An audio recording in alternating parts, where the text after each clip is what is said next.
Hey guys, Karen here. So disclaimer lang, I am not pro in video editing, but in this channel, mag-share ko og basic editing techniques using CapCut. So para lang siya sa mga people na like me, nag-learn pa og video editing. Just basic one. So tara! So jump on ta sa ato ang desktop.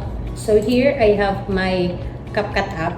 So you can download the app free sa Google.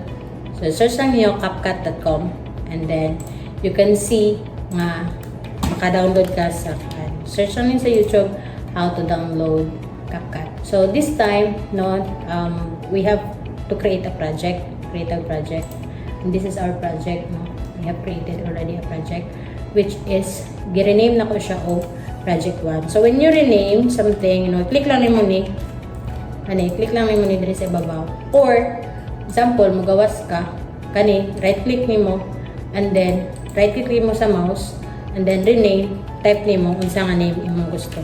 Like project 1. For the purpose kay imong mailhan unsa imong mga project nga imong gina-edit. Kay para dili magka jumble, tama ba akong word? So, this time makita ninyo mo ni siya ang CapCut nga desktop. Sa desktop ni siya, I'm using my PC or laptop to record this one. So, muna siya ang nawong. So, muna siya ang mga tabs sa CapCut, which is na import, audio, text, stickers, effects, transitions, captions, filters, and adjustment. So, basic lang kayo ang itudlo sa inyo karon guys. So, import ta og video. So, when we import or magbutang ta og video sa ato ang project, first, kuhaan sa nato ang video. So, kuhaan na to itong video, pangita ko na to asa siya, and then click na to na, and then open. Or, another way is drag and drop. For example, imong video na ara, so, drag rin mo na, i-add to nimo sa CapCut. And basically, pag imo siyang i-automatic, ubutang, diri na siya mabutang sa kaninga area, So, kani siya nga area mo na diri ata mag-edit, and everything nga itong buhaton diri makita na to ang output din. In this video, kinahanglan na to na tanggalon ang mga kanang like this part here, kanang dili nindot pagka-shoot, and then balik-balik pagka-shoot, So, how we are going to cut? So, this is the first one nga kung itudlo sa inyo. First, atong buhaton is Control B,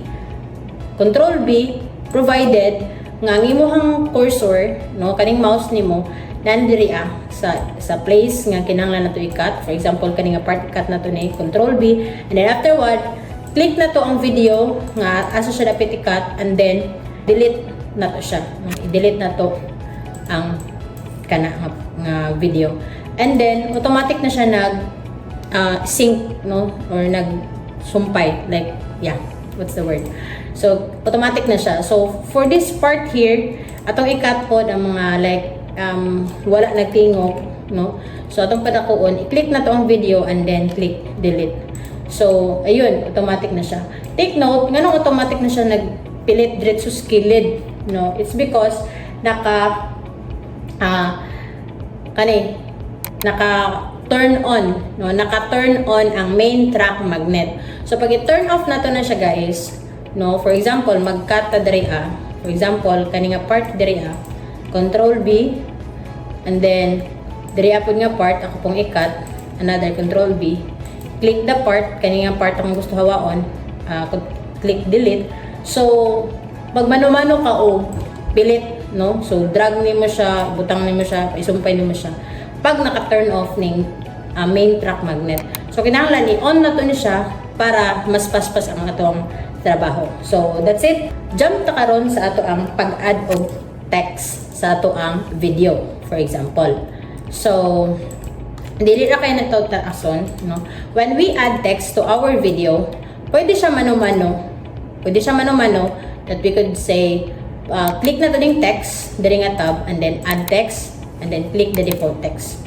So, gusto ka, for example, kung sa istorya niya, i-type lang niyo mo diri. For example, hello guys. Type niyo na.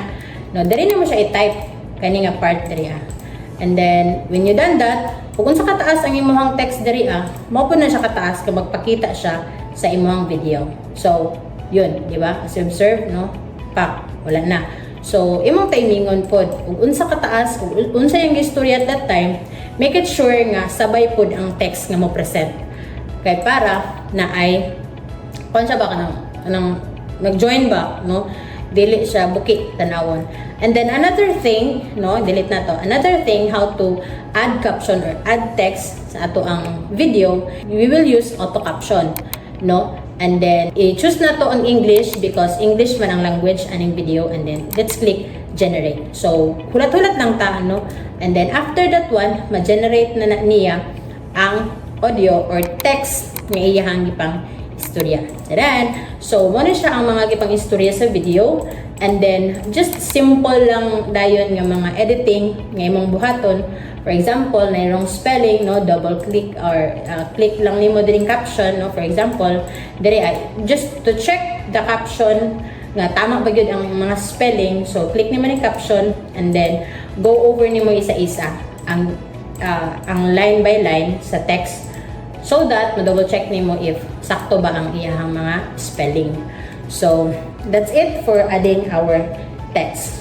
So this time, let's add the music. So pag mag-add tag music, no, natay audio diri nga part, and then we also have here music. Daghan tag mga music nga mga ready-made. So here, mag-search ko og upbeat music, for example, no. Kay mao siya relate, no, ma-relate siya ani nga video. So mag-search ta og upbeat. So daghay mga options sa upbeat nga manggawas ng music. So the same sa atong ginabuhat, no, gaina pag na plus, automatic pa i-plus na to na, automatic mayon siya add to track. So pag i-plus na to na siya, automatic nag-add siya diri sa ato ang track. And which is, for example, mo na ni siya, no, pag-add na to o audio. So with kanang minimal lang ang mga editing, like i-adjust nimo ang, for example, no, pa-end ang video dira i-fade out lang nato para hinay pod ang iyang marag pa-close na ba, pa-end na. And then i-click pud nimo. Once you click it, no, automatic magawas ang option diri nga pwede nimo i-minimize ang volume, no, nakita niyo na, no, minimize niyo yung volume, and then napoy gusto mo effect for fade in, no, makita niyo dira, no, it is moving, and then that's it, no. So that's how we add audio. And then the last one is, for example, nag-add ta og sound effects, no. So pag mag-add ta og sound effects is different from background music. So add tag sound effects, the same lang gihapon, audio, and then diri lang ta sa option nga sound effects. So from here, no, search tag mga sound effects, like for example, search tag whoosh with echo nga sound effects. So pag click na to na, no, manggawas ang option which is mo na siya ang whoosh with echo nga itong ginapangita, no. So when we again put it on track, no, i-click lang na to ng plus sign, and then with minimal lang ang mga edit, no, minimal ang volume, tapos usahay i-change na to ang speed, no, like we put it on 2 times, and then i-timing na to. For example, kani siya nga video diri na to siya i-add, no, diri po na to siya i-add po na to siya diri. So i-timing na to siya, no. So that's it for today, guys. Thank you so much.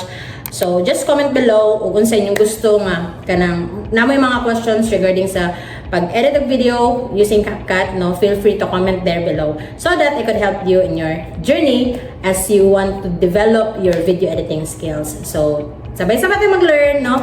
Bye-bye.